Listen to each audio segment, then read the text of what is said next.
நடந்ததுதான். இந்த நேரத்தில் அவர் இறந்து போயிட்டாருன்னா வடகொரியா பெரிய குழப்பத்துல மூழ்கிடும். போர் தொடுக்க அமெரிக்கர்கள் அந்த தருணத்துக்காக தான் காத்துட்டு இருக்காங்க.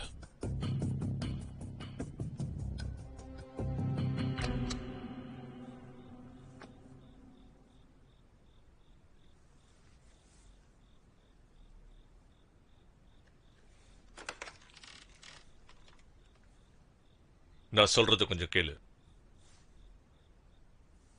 என்னால இப்ப காரணத்தெல்லாம் சொல்ல முடியாது. எனக்கு கூடி சீக்கிரத்துல கல்யாணம். இந்த நேரத்துல நான் அவனை பாத்துக்கணும்னு எப்படி எதிர்பார்க்கறீங்க? உன் நிலைமையும் எனக்கு புரியுது. ஆனா அவன் உனக்கும் பையன் தான், அதை நீ மறந்துடாத. நீங்க எப்பவுமே இப்படிதானா?